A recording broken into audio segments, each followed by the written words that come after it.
les grands détruire ton petit cœur, ton univers d'enfant et te havre de bonheur. Anne, Anne, garde ta magie. Anne, Anne, moi je serai ton ami. Tes rêves au fond de toi sont trésors infinis, plus précieux que la vie. Anne, Anne, je suis ton ami.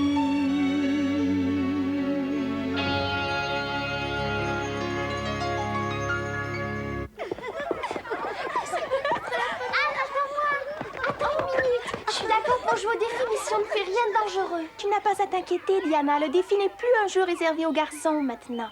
C'est vrai, elle a raison. Hier, on y a joué avec mon frère. Il s'agissait de sauter par-dessus leur buisson et j'ai gagné. Tu es vraiment sauté par-dessus C'est ton frère. les garçons se pensent plus forts que nous. Alors, Ruby Gillis, je te lance un défi. Tu acceptes de le relever? Bien sûr, Sophia Sloane. J'accepte de relever ton défi. Qu'est-ce que je devrais faire? Eh bien, grimper dans le vieux saule. Tu vois jusqu'où commencent les grosses branches? Ce n'est pas tellement compliqué. Oh non, ça, je peux le faire facilement. C'est ce que tu crois. Il est plein de grosses chenilles vertes et poilues. Tu en es sûre? C'est vrai, Diana? Oui, Ruby, c'est vrai. Ben, si c'est comme ça... Je vois que tu refuses de relever mon défi par crainte des chenilles vertes. On va jouer à autre chose? Non, je vais le faire. Ce ne sont pas de pauvres petites chenilles qui m'arrêteront. Tu parles sérieusement? Oui, regarde-moi. Une semaine après qu'Anne et les autres aient été invités à prendre le thé au presbytère, Diana organisa une réception. Tout le monde s'amusa bien. Et il ne se passa rien d'inhabituel jusqu'à ce qu'on eût pris le thé et jusqu'à ce qu'on décide de jouer au défi, un jeu jusqu'ici réservé aux garçons. Lancer des défis était devenu une manière de s'amuser très prisée par tous les jeunes d'Avonlea. Moi, Sophia Sloane, reconnais que j'ai été vaincue par Ruby Gillis. Allez, Ruby, descends maintenant. Les chenilles vont venir te chatouiller. C'est pas un exploit, tout le monde peut faire ça. Ensuite, Josie Pye lança un défi à Jane Andrew. Cela consistait à faire un certain périple à cloche-pied, sur le pied gauche, sans jamais poser le pied droit à terre, et cela 5 fois. Jane Andrew se lança vaillamment dans l'aventure, mais dut abandonner au bout de 3 tours. Je ne peux pas continuer. Oh, Jane, ce n'est pas bien brillant. Je te croyais plus résistante que ça. Allez, reconnais ta défaite maintenant. N'en sois pas si fière, Josie. Acceptes-tu de relever mon défi? Oh oui, Anne Shirley, j'accepte de relever ton défi.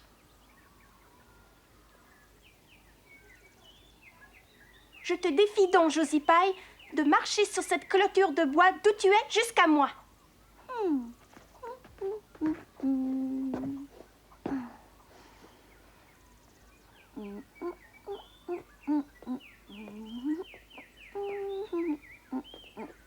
Vous pouvez m'applaudir.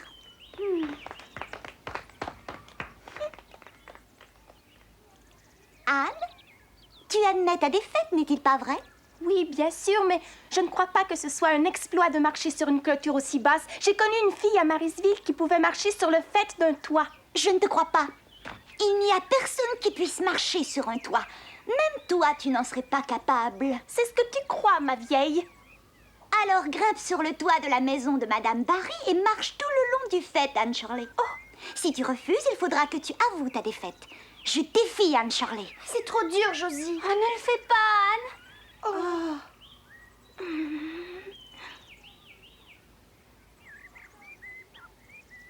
D'accord, Josie Pye.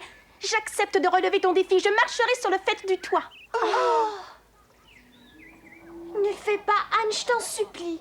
Tu vas tomber, tu vas te tuer. Elle a raison, Anne. Ne t'occupe pas de Josie Pye. Ce n'est plus amusant dans ces conditions.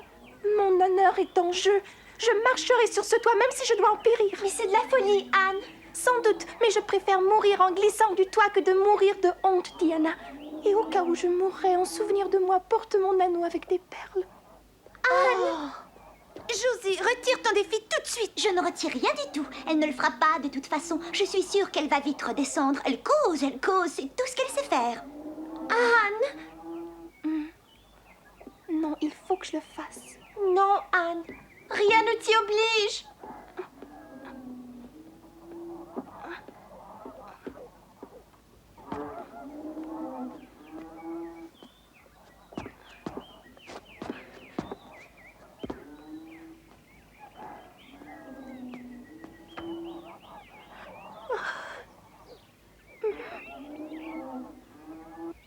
Je n'ai pas peur.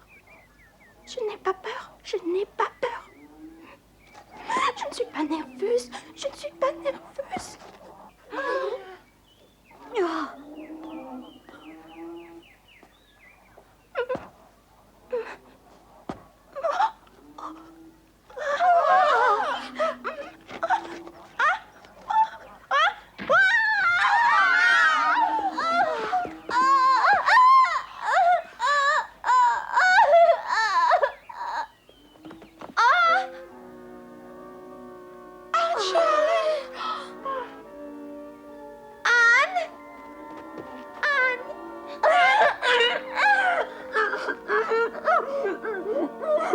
Eh bien, que se passe-t-il, Ruby?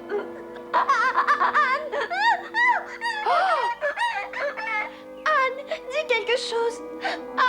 Parle-moi, Anne, je t'en prie. Parle-moi, dis-moi que tu n'es pas morte.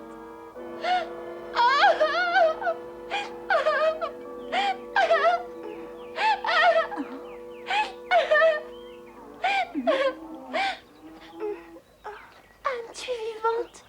Diana. Anne. Non, Diana, je ne suis pas morte, mais je crois que je vais perdre connaissance. As-tu mal quelque part, Anne? Es-tu blessée? Pour l'amour du ciel, Anne, que t'est-il arrivé? Où as-tu mal? Ma cheville. Oh. Diana, va chercher ton père et ramène-le tout de suite. D'accord.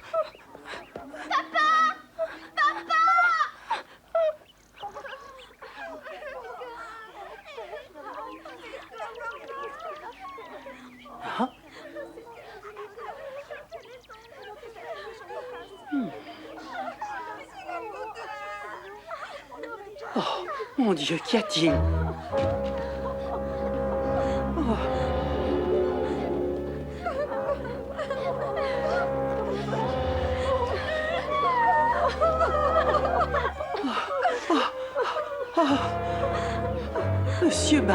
Monsieur Barry, mais qu'est-il arrivé à cet enfant? Anne est tombée du toit. Ne t'inquiète pas, Marilla.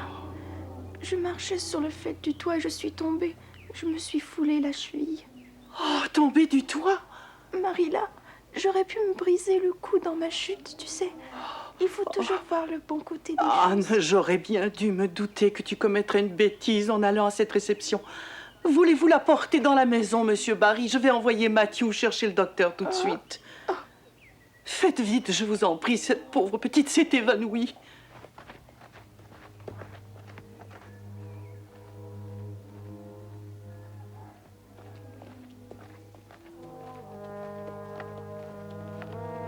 Matthew, que l'on s'était empressé de faire revenir du champ où il moissonnait, partit chercher le médecin et le ramena aussitôt. L'examen médical fut très long et Matthew était terriblement inquiet. Finalement, le médecin redescendit avec Marilla et leur fit part de son diagnostic. Ce n'était pas une foulure, c'était plus grave qu'on ne pensait. Anne en avait pour 6 à 7 semaines car sa cheville était bel et bien brisée.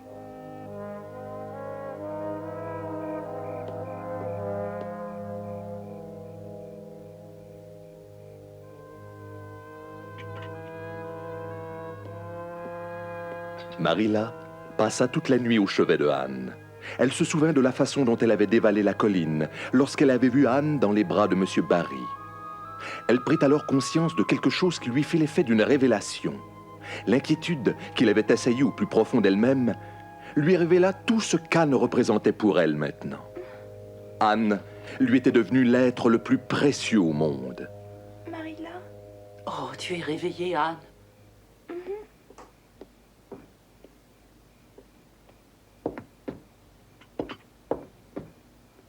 Marilla, dis-moi, est-ce que tu me plains vraiment beaucoup?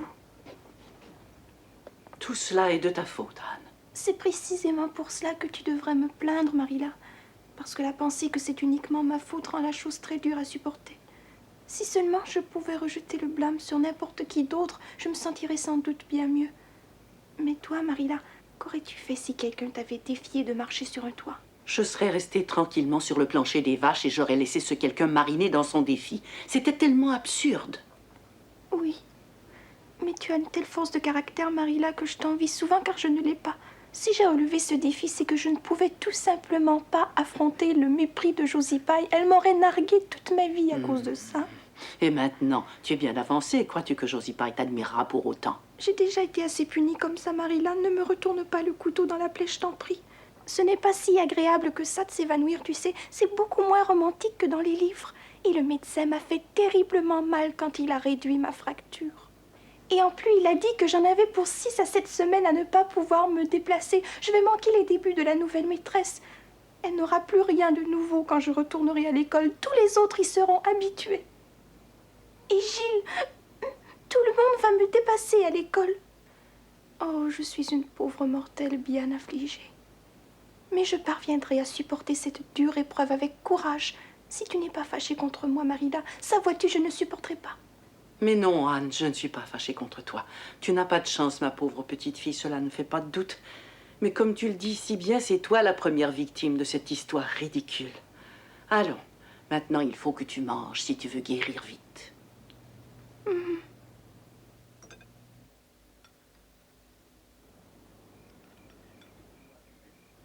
Et nous étions arrivés au 1er septembre. Le premier trimestre scolaire commençait, mais Anne, qui avait attendu la rentrée avec impatience, ne put faire la connaissance de mademoiselle Stacy.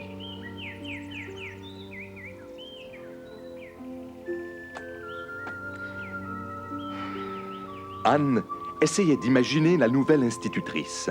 Mais cela la rendait encore plus impatiente de connaître le vrai visage de la première femme enseignante d'Avonlea. Cela devait être tellement autre chose que le sévère monsieur Phillips de l'an dernier. Et Anne revoyait aussi tous les bons moments qu'elle avait passés avec Diana et ses autres amis. Marilla, c'est la rentrée scolaire aujourd'hui. Je me demande comment est la nouvelle institutrice. Oh, j'aimerais que Diana revienne le plus vite possible pour me raconter ce qui s'est passé aujourd'hui. J'ai essayé plusieurs fois d'imaginer mademoiselle Stacy, mais je ne sais pas du tout à quoi elle ressemble. Je ne l'ai jamais vue et il est bien difficile d'imaginer quelqu'un sans avoir au moins un point de repère.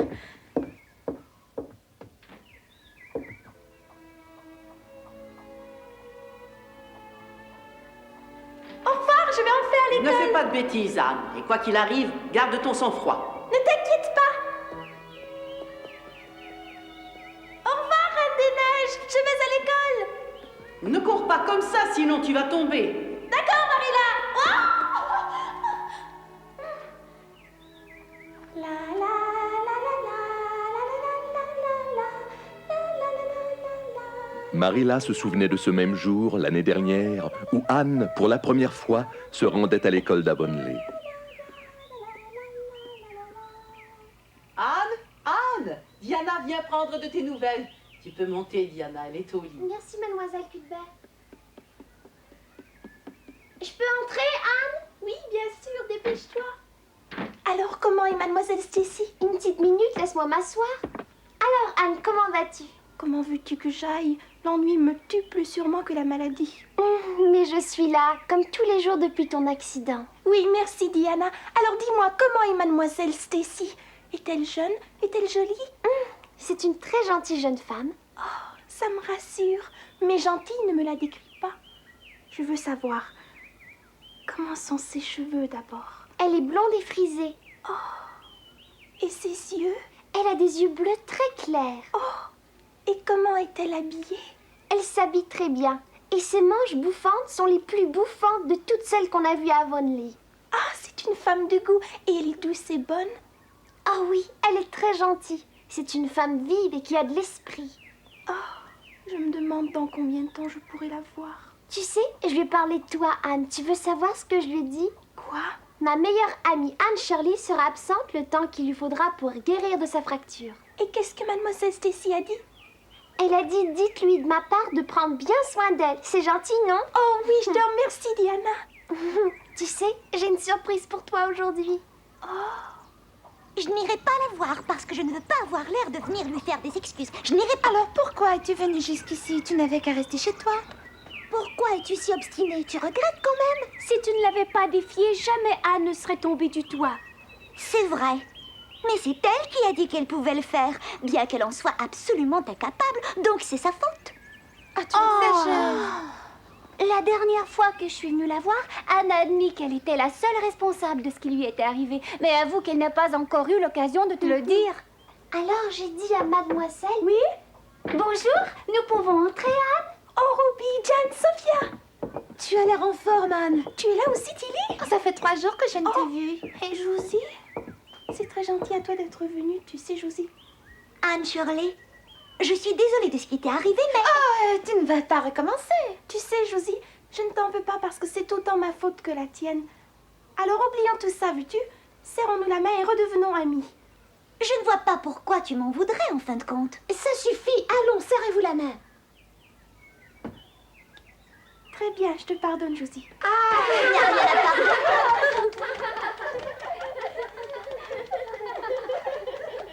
Que Dieu nous vienne en aide. La moisson battait son plein, et Matthew, à son grand regret, ne pouvait aller tenir compagnie à la jeune blessée.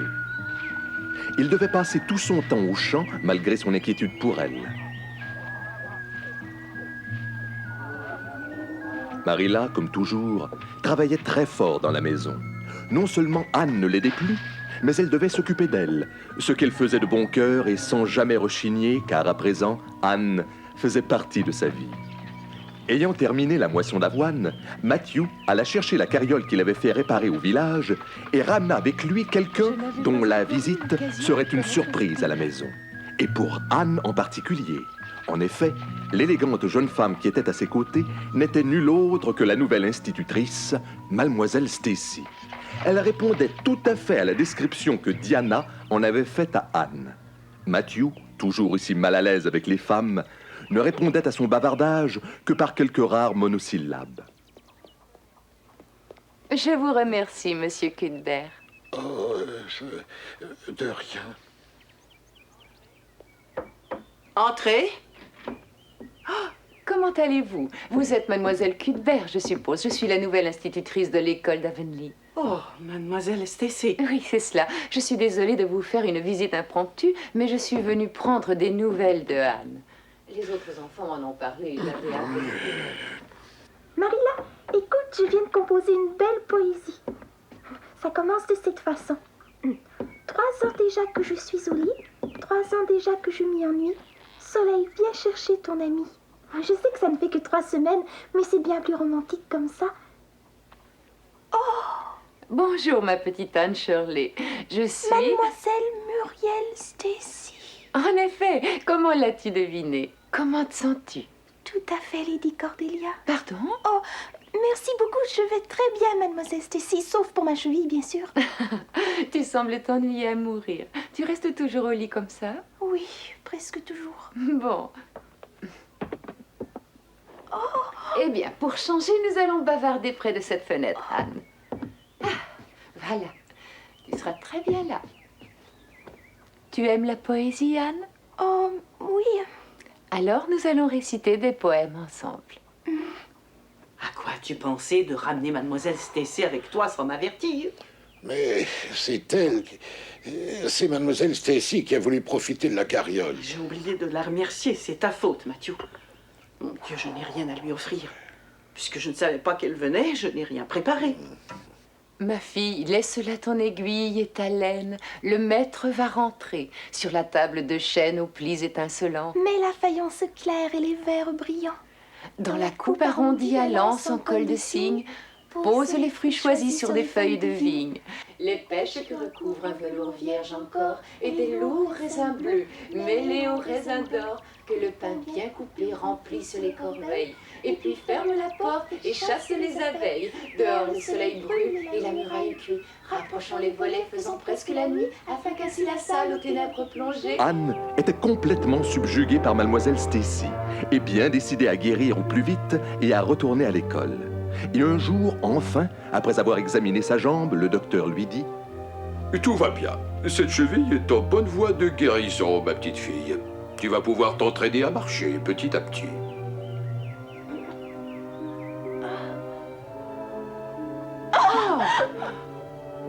Oh, Marilla, je peux marcher. Ce soir-là, elle voulut absolument dîner en bas pour montrer à Mathieu Marilla, qu'elle je pouvait suis marcher. capable de descendre des Mais, bien entendu, elle n'était pas encore prête à le faire seule, et elle fut bien obligée de demander à Mathieu de l'aider. Tout le monde a été si bon, si gentil avec moi, tu sais, Marilla.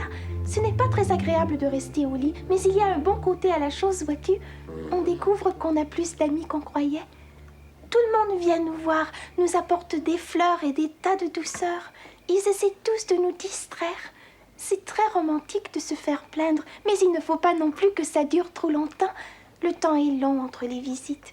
Même Josie Pye est venue me voir. Je l'ai reçue aussi poliment que possible parce que je crois qu'elle regrette de m'avoir défiée de marcher sur le faîte du toit. Remarquez que je n'aurais jamais dû relever son défi. Mais si j'étais morte, elle aurait eu des remords toute sa vie. Diana est venue me voir tous les jours et s'est montrée une amie des plus fidèles. Même le surintendant Bell a pris la peine de venir me voir. C'est vraiment un homme très gentil. Pas un ami, bien sûr, mais il m'a raconté qu'il s'était aussi cassé la cheville quand il était petit garçon. Je n'aurais jamais cru ça de lui. Je ne peux pas me l'imaginer en petit garçon. C'est plus facile d'imaginer Madame Allen en petite fille. Elle est venue me voir 14 fois, tu te rends compte? Alors qu'une femme de pasteur doit avoir tellement de choses à faire. Mais c'est une personne si bonne et si charitable. Elle ne dit jamais que c'est votre faute et elle vous assure que cette dure épreuve vous rendra meilleur. Il est vrai que Madame Lind me l'avait répété 100 fois quand elle est venue me voir, mais dans sa bouche n'était pas pareil. Elle me donnait l'impression qu'elle espérait que je deviendrais meilleure, mais sans y croire. Eh bien, Anne, il y a une seule chose dans cette histoire qui me semble évidente, c'est que ta chute du toit des barils ne t'a pas le moindrement du monde endommagé la langue. Oh, Tu ne t'attendais pas à ça, n'est-ce pas? c'est drôle. Eh oui.